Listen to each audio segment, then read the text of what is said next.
6월 3일 똑딱이 주식 증시 브리핑입니다. 6월의 첫 거래일 이런저런 이슈와 변동성이 많았던 하루였죠. 일단은 지난주 금요일에 MSCI 리밸런싱의 영향으로 하락했던 부분 예상대로 반발 반등이 나타났죠. 그리고 PC 불확실성이 제거되면서 이 눈치 보기가 없어지면서 지수 반등에 일조를 했습니다. 그리고 5월 수출 역시 양호했다는 점도 반등 분위기에 일조를 했는데요. 한국의 5월 수출액은 지난해 5월 대비 11.7% 증가하면서 8개월 연속 증가세 흐름을 이어갔습니다. 반도체는 113억 달러로 지난해 5월 대비 54.5% 증가했고요. 디스플레이, 무선통신, 컴퓨터 이와 같은 4대 IT 품목의 수출 증가율이 3개월 연속 플러스를 기록했습니다. 자, 5월의 자동차 수출도 65억 달러로 5월 역대 최대 기록을 경신하기도 했습니다. 자, 이 밖에도요. 수출 지역에 변화가 있었는데 최대 수출 시장이 다시 중국으로 바뀌었다는 점이죠. 자, 지난 2월과 3월, 4월에는 대미 수출액이 대중 수출액을 앞서는 모습이었습니다만 이번 5월에는 대중 수출액이 대미 수출액을 다시 앞서면서 최대 수출 시장으로 다시 부각이 됐다는 거죠. 자, 오늘 선물 시장 동향도 한번 볼게요. 자, 외국인 선물은 금요일에 이어서 오늘 8,820계약을 순 매수했어요. 추가로. 자, 이렇게 되면서 목요일에 이어서 금요일에 이어서 이틀 연속 순매수하는 그런 모습이죠. 그러면서 6월물 선물 매도 누적이 25,714계약으로 다시 조금 감소를 했네요. 자, MSCI 리밸런싱을 염두해서 이렇게 매도를 했다가 다시 청산하는 것으로 이렇게 보여지는데요. 일단 외국인 변동성에 따른 지수 등락의 영향은 여전히 나타나고 있는 그런 모습입니다. 자, 코스피 지수 상황을 한번 보면요. 코스피 지수는 2655포인트, 즉 제가 주봉 차트상에 20주 이평선이라고 그랬죠. 하향했던 20주 이평선을 오늘 다시 회복해준 그런 모습을 확인할 수가 있습니다. 아직 넘어야 될 산들은 여러 개 있지만요. 6월의 첫 출발은 괜찮았다. 뭐 이렇게 볼 수 있겠네요. 오늘 5일 이동평균선도 회복해서 마감되는 그런 모습은 있었죠. 자, 코스닥 지수의 경우도 오늘 반등을 했습니다만은 상대적으로 탄력이 높지는 않았습니다. 바이오 등에서 상승을 했지만은 반도체 섹터에서 전반적인 탄력을 보이지는 않았기 때문인데요. 일요일 방송에서 제시해드렸던 853포인트 여기를 아직은 회복한 건 아니기 때문에 853포인트 회복을 통한 쌍바닥의 기대감, 쌍바닥의 어떤 이런 기대감을 만들어갈 수 있는지 후속 흐름을 통해서 계속 확인을 하도록 하겠습니다. 일단 양시장 6월 첫 거래일 출발은 괜찮았다 이렇게 볼 수 있겠어요. 자, 오늘의 가장 뜨거웠던 테마인데 일단 뭐 종목에서도 우리가 알 수 있듯이 뭐 이런 화성밸브, 한국가스공사, 동양철관 뭐 이런 종목들이 오늘 상한가를 기록을 했잖아요. 자, 오늘 어떤 일이 있었죠? 자, 윤 대통령이 2023년 2월에 동해 가스전 주변에 더 많은 석유나 가스전이 존재할 가능성이 높다는 판단하에 미국의 최고 수준의 기업에다가 심층 분석을 맡겼다고 합니다. 그런데 이제 포항 영일만 앞바다에서 막대한 석유와 가스가 매장돼 있을 가능성이 높다 이렇게 물리 탐사 결과가 나왔다고 오늘 발표를 한 거죠. 자, 이에 따라서 뭐 시추를 승인했다라고 하는 그런 내용이었습니다. 자, 이 말이 알려지자마자 뭐 정유, LPG, 도시가스, 셰일가스, LNG 등의 에너지 관련주, 그리고 가스관, 피팅, 밸브, 철강 등의 다방면에 걸친 관련주 급반등이 시도가 됐고요. 이 중에서 뭐 흥구석유, 한국석유, 그리고 화성밸브, 대성에너지, 동양철관, 한국가스공사 등 여러 종목이 상한가로 급등 마감을 했습니다. 영일만의 석유가스 매장량을 놓고는 여러 말들이 많잖아요. 1976년도에는 이 지역에서 석유가 드럼통 한 대 분량이 발견됐지만은 비정상적으로 경유 함량이 높았고요. 당시의 기술 수준 등을 고려할 때 경쟁성이 없다 이런 이유로 시추 작업을 중단한 바가 있습니다.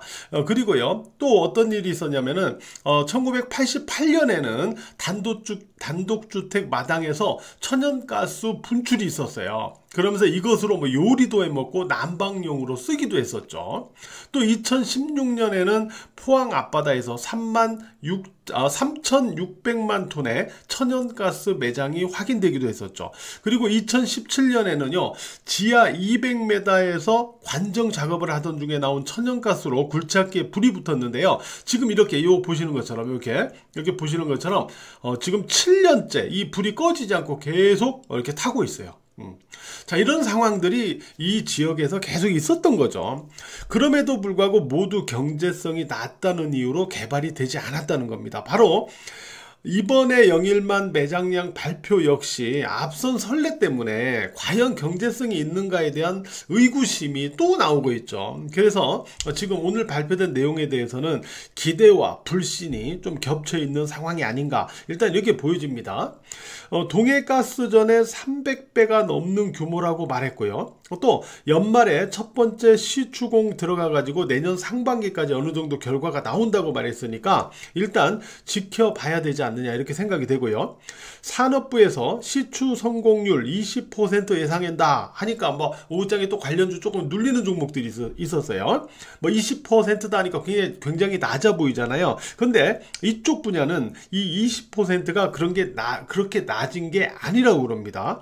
글로벌 시추업체 성공률이 통상 10%로 이렇게 본다, 이렇게 하기 때문에 20%가 뭐 이쪽에서는 그렇게 낮은 수치는 아니라고 그래요. 자, 일단요, 주식시장을 보고 있는 입장에서는 첫째, 대통령이 직접 기대감을 공식 발표했고요. 둘째, 시추가 승인되면서 실행이 된다는 점. 셋째, 과거보다 앞선 기술력으로 사전 물리탐사 결과가 긍정적이었다는 점. 넷째, 여러 종목의 상한가 마감 등 관련주가 일단 움직였다는 점. 이런 점에서 영일만 테마는 하루 이틀 단발성에 그칠 테마는 아니지 않느냐, 개인적으로는 이렇게 생각이 됩니다. 일단 정부 정책 테마주처럼 움직일지는 몰라도, 뭐 불확실해도 어느 정도 테마주로서의 면모를 갖출 가능성이 있어 보인다, 이렇게 생각을 한다는 건데요. 자, 이에 따라서 오늘 상한가 중에서도 좀 제법 강하게 올라갔던 화성밸브, 그리고 한국가스공사, 동양철관, 뭐 이런 오늘 상한가 종목은 물론이고요. 포스코 인터내셔널, 그리고 성광밴드, 그리고 삼성중공업, 이런 종목들까지 어느 정도 포괄적으로 관심은 좀 유지해 보면서 체크할 필요는 있어 보여요.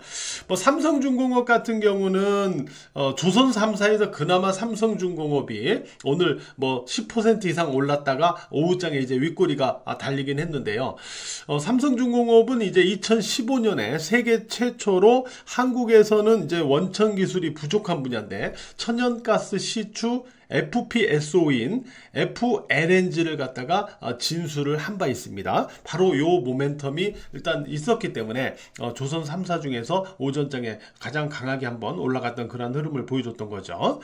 자, 오늘은 이 밖에도요, 삼성전자가 반도체 수출 호조, 그리고 엔비디아의 차세대 AI 가속기죠, 루빈, 이거를 갖다 2026년에 출시한다. 여기에 따른 어떤 수혜 기대감, 이런 부분들이 좀 맞물리면서 오늘 74,000원 우위로 회복 흐름을 갖다가 보여주는 그런 모습이 있었습니다. 제가 74,000원 우위로 다시 회복을 해주는 게 중요하다라고 했는데 일단 그 모습까지는 나왔어요. 그 다음에 오늘 현대차 등 자동차가 수출 호조와 미국 5월 판매량 반등 등으로 상승하는 그런 모습이 있었고요. 그 다음에 오늘 바이오에서 자, 이런 유한양행이나 오스코텍, 이런 종목들이요. 미국 임상종양학회 관련주 유한양행, 오스코텍, 이런 종목들. 밑으로 조정으로 이렇게 흔들어 놓고 나서 이제 급반등하는 그런 모습을 또 보여줬어요. 일단 이 조정 구간에서 매물을 축소하신 분들은 참 안타까운 그런 상황일 수 있겠죠. 자, 여기다가 알테오젠이 초반에 매물을 딛고 반전 흐름을 보였다. 이 부분이 좀 특징적으로 볼 수 있는 상황입니다. 바이오에서는 이상의 종목들 다시 관심권에 놓고 관찰은 해봐야 될 것 같아요. 자, 이렇게 해서 오늘 6월 첫 거래일 참 분주하고 혼란스러운 그런 장이었는데요. 하루 매매 하시느라고 대단히 고생 많으셨어요.